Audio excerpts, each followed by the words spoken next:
नमस्कार, इंद्रधनुषी संस्कृति में आपका स्वागत है। मैं हूँ प्रियमरा। कल्चर यूनाइट्स ऑल, यानी संस्कृति हम सभी को परस्पर जोड़ती है। कला, साहित्य, संगीत, नृत्य से मिलकर ही तो संस्कृति बनती है।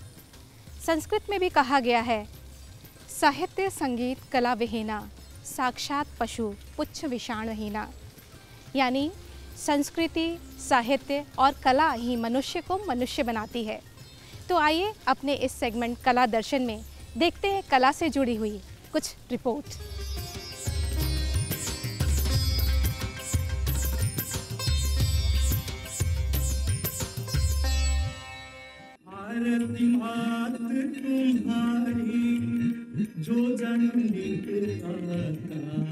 उत्तर प्रदेश के वाराणसी में G20 संस्कृति मंत्रियों की बैठक 23 से 27 अगस्त तक चली।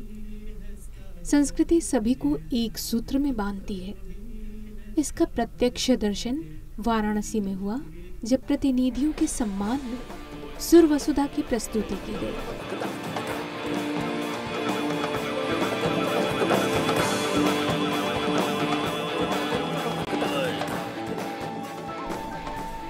G20 ग्लोबल ऑर्केस्ट्रा में G20 के सदस्य देश और आमंत्रित देशों के संगीतकार शामिल थे। सुर वसुधा को क्यूरेट शोरेंद्र शोमुजी और उनकी टीम ने किया था। महेश बाबू और उनका सांस्कृतिक समूह द बनियन ट्री इसके को क्यूरेटर थे। इस प्रस्तुति में अनेक प्रयोग किए गए थे। पहली प्रस्तुति हिंदुस्तानी शास्त्रीय राग खमाज पर आधारित थी, जिसमें G20 के सदस्य देश और आमंत्रित देशों के वाद्य यंत्रों का इस्तेमाल किया गया था।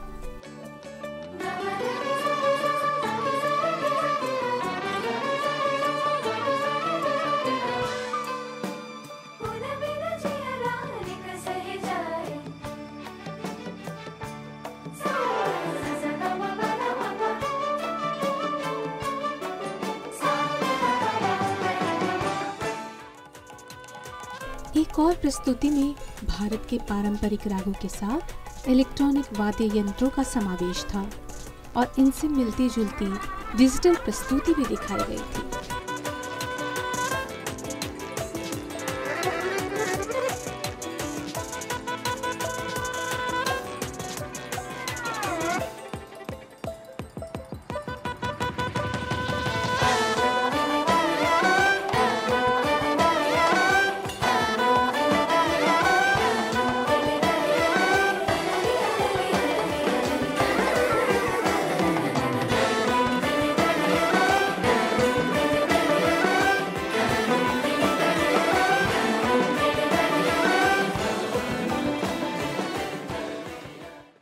राग भैरवी पर आधारित म्यूजिक पीस में सभी संगीतकार अलग शैली में इसे प्रस्तुत कर अलग फ्लेवर दे रहे थे।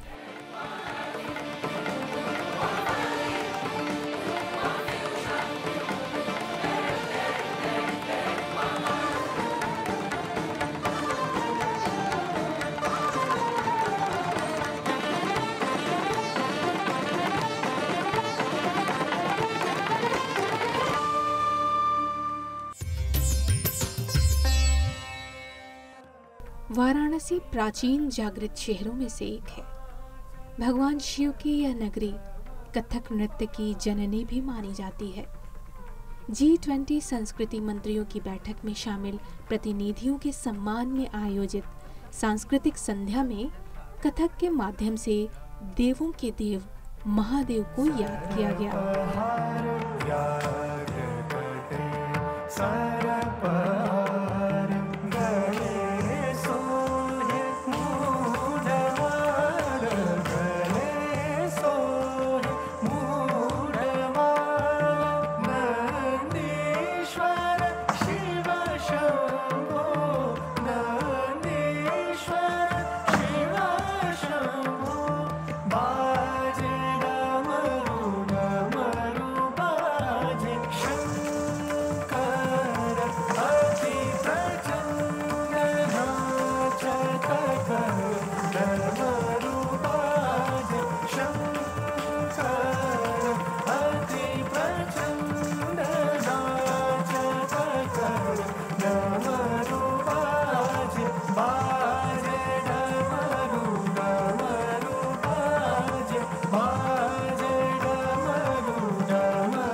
अमीर खुसरो के गीतों पर की गई प्रस्तुति ने सूफियाना रंग बिखेर दिए।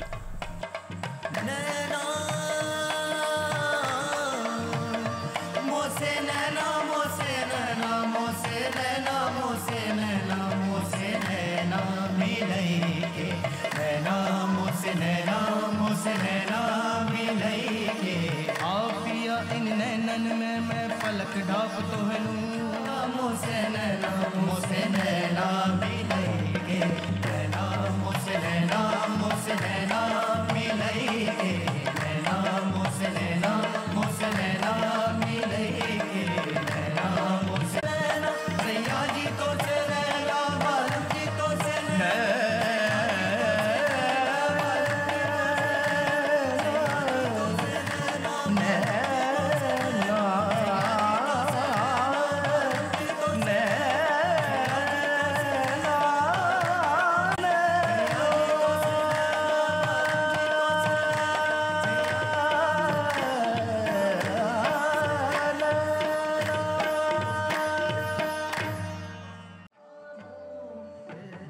कथक में तराना का महत्वपूर्ण स्थान है। इसकी तेज लयकारी दर्शकों को मंत्रमुग्ध कर देती है।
वेव्स ऑफ म्यूजिक की ओर से हिंदुस्तानी शास्त्रीय संगीत की प्रस्तुतियों ने भी G20 के सदस्य देश और आमंत्रित देशों को भारतीय संस्कृति से रूबरू होने का अवसर प्रदान किया।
सोमवार की शाम विशिष्ट बन गई जब देश के अलग अलग क्षेत्र के कलाकारों की कलाकृतियों का रसास्वादन एक साथ एक छत के नीचे लेने का सौभाग्य मिला।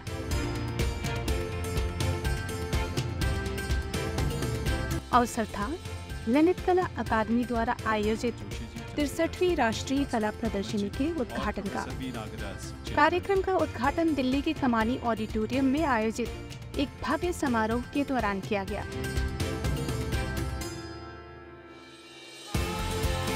अट्ठाईस अगस्त को आयोजित इस कार्यक्रम में देश के 20 कलाकारों की कलाकृतियों को सम्मानित किया गया। विजेता कलाकारों को शॉल, प्रशस्ति पत्र और 2 लाख रुपए से सम्मानित किया गया।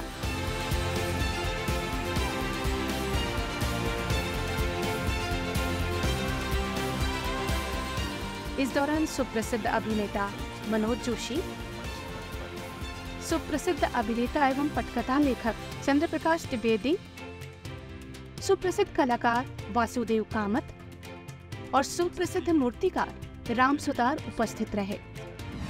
यह केवल चित्र निर्माण नहीं है, यह केवल शिल्प निर्माण नहीं है। जिन जिन व्यक्ति ने उस चित्रों को निर्माण किया, आज भी जो निर्माण कर रहे हैं, उसमें कलाकार का प्राण होता है। और इसीलिए हम कलाकार उसी ब्रह्म का एक छोटा सा स्वरूप रहते हैं। ललित कला अकादमी के अध्यक्ष प्रोफेसर वी नागदास ने कार्यक्रम की अध्यक्षता की। अपने अध्यक्षीय भाषण में उन्होंने कहा कि हम विंसेंट वैन गॉग की कहानियों को जीना पसंद करते हैं, जिन्होंने जीवन भर आर्थिक रूप से संघर्ष किया, लेकिन हम राजा रवि वर्मा को भूल जाते हैं, जो एक राजा की तरह रहते थे और अपनी कला का प्रदर्शन करते थे। राजा रवि वर्मा और विंसेंट वैन गॉग दोनों ने अपने अपने तरीके से संघर्ष किया है, लेकिन ये संघर्ष उन्होंने अपनी चित्र भाषा प्राप्त करने के लिए किया। राजा रवि वर्मा का शाही जीवन भी कलात्मक संघर्ष से सहित नहीं था। मेरा मानना है कि हमारा कलाकारों को आर्थिक संघर्ष की नहीं, कलात्मक संघर्ष की ज़्यादा जरूरत है। अपने उद्घाटन भाषण में मनोज जोशी ने कला के विभिन्न रूपों के बारे में बताते हुए कहा कि आज आर्टिफिशियल इंटेलिजेंस की उपस्थिति हमारे चारों ओर है, लेकिन फिर भी हमारी रचनात्मकता में मानव हृदय और हाथों की भागीदारी को कोई कम नहीं कर सकता है और न कर सकता है। समकालीन कलाकार हमेशा नए माध्यमों और सामग्रियों के साथ प्रयोग करते रहते हैं। इस क्रम में आज का नवीनतम जो चलन है, एआई यानी आर्टिफिशियल इंटेलिजेंस की बदौलत तैयार कला रूपों को रखा जा रहा है। इन सब के बावजूद जो रचनात्मकता हमारे हृदय और हाथों की भागीदारी को कोई भी कम नहीं कर सकता, कोई कम नहीं कर सकता। वहीं चंद्रप्रकाश द्विवेदी ने कहा कि कलाकारों का संघर्ष कभी कम नहीं होता, वह जीवन भर बना रहता है। उद्घाटन एवं पुरस्कार समारोह के बाद कार्यक्रम ललित कला अकादमी के रविंद्र भवन दीर्घा में स्थानांतरित कर दिया गया।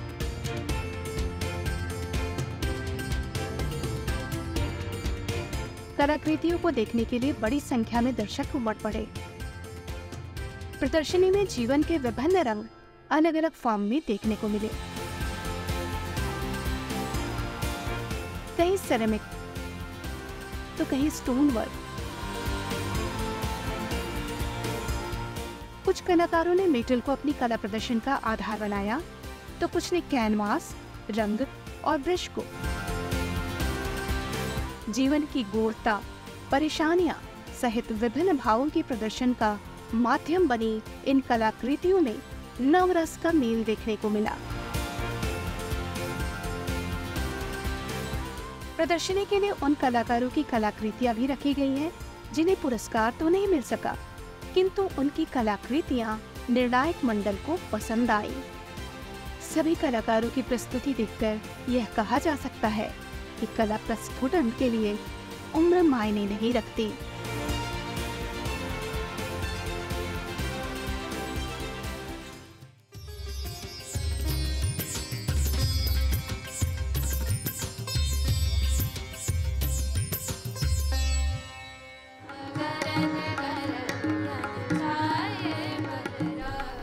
सावन मास हो और गायन और नृत्य ना हो, ऐसा कैसे हो सकता है? पिछले दिनों मध्य प्रदेश के भोपाल स्थित भारत भवन में बादल राग समारोह का आयोजन किया गया। इस दौरान पावस की विविध छवियों पर आधारित संगीत, नृत्य और गायन का आयोजन किया गया। गायन जुगलबंदी, सारंगी जुगलबंदी और वायलिन वादन की प्रस्तुति ने समा बांध दिया।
विशाल कृष्ण के कथक नृत्य के साथ ही कुमकुमधर द्वारा प्रकल्पित और निर्देशित पंच महाभूतम की प्रस्तुति को दर्शकों ने खूब पसंद किया।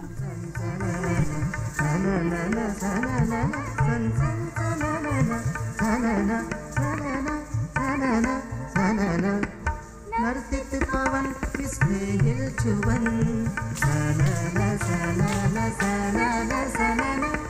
बालियां भी खेत में हिलमिल रही है। अंतिम दिन यानी 27 अगस्त को निमाड़ी वर्षा गीतों की मिठास ने पावस नृत्य के एहसास को जीवित कर दिया।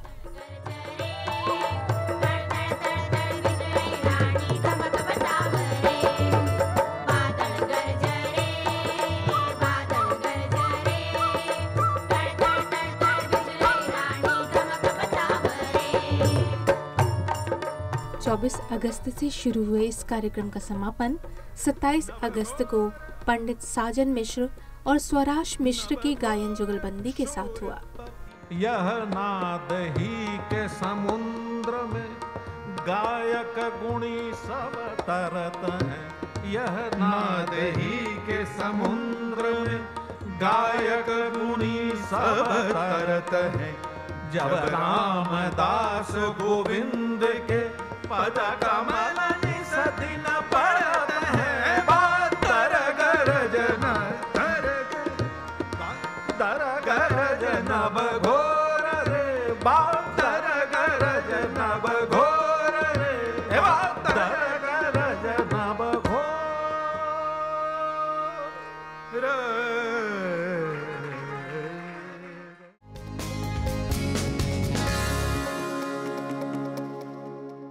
G20 देशों और आमंत्रित देशों के बीच सांस्कृतिक साझेदारी और सौहार्द बढ़ाने के उद्देश्य से फिल्म महोत्सव का आयोजन किया गया। आइए देखते हैं इस सेगमेंट में इसी पर आधारित हमारी ये रिपोर्ट।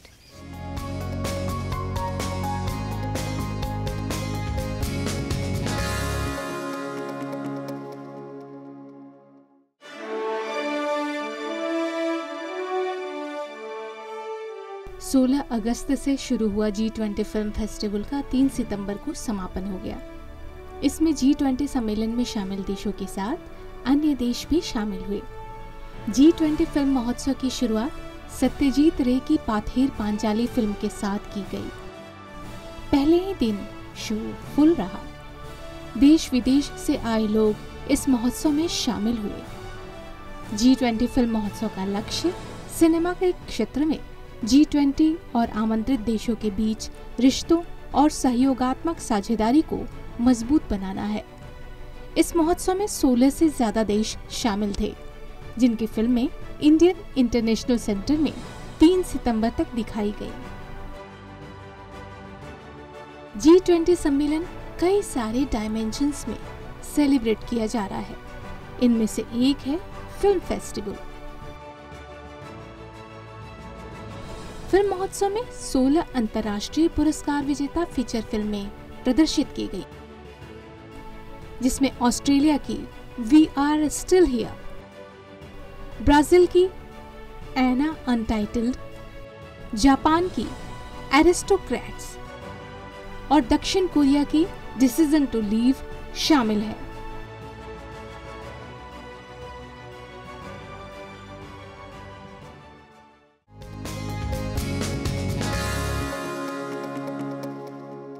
और अंत में कुछ चुनिंदा कलाकारों, साहित्यकारों की यादों के साथ आपको छोड़े जाते हैं। अगले हफ्ते फिर होगी मुलाकात। तब तक के लिए नमस्कार।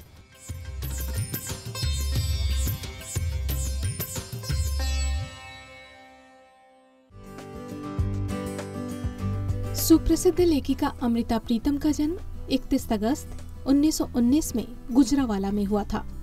उनकी आत्मकथा रसीदी टिकट लोकप्रिय रही थी। उनकी कविताओं को भी पाठकों का प्यार मिला। विभाजन के दर्द पर आधारित उनके उपन्यास पिंजर पर बनी फिल्म चर्चित रही। उनकी कृतियों का अनेक भाषाओं में अनुवाद किया गया है। 31 अक्टूबर 2005 को लेखन के इस नायाब हीरे ने दुनिया को अलविदा कह दिया। शंकरदास केसरीवाल शैलेंद्र के नाम से लोकप्रिय हुए। शैलेंद्र का जन्म 30 अगस्त 1923 को हुआ था। उन्होंने हिंदी फिल्म जगत को अनेक लोकप्रिय गीत दिए। राज कपूर के साथ उनकी जोड़ी ने हिंदी फिल्म जगत को समृद्ध किया। फणेश्वर नाथ रेणु की पुस्तक मारे गए गुलफाम पर उन्होंने तीसरी कसम के नाम से फिल्म बनाई, जो क्लासिक फिल्मों में भी अपना विशिष्ट स्थान रखती है। 14 दिसंबर 1966 को उन्होंने आखिरी सांसें ली।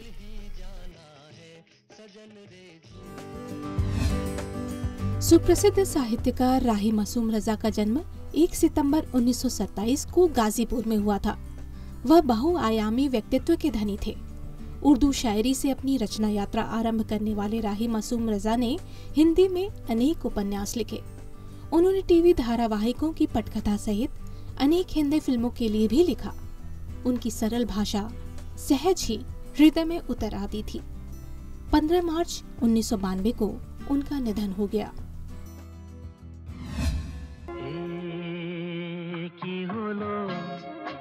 उत्तम कुमार बांग्ला और हिंदी फिल्मों के प्रसिद्ध अभिनेता थे।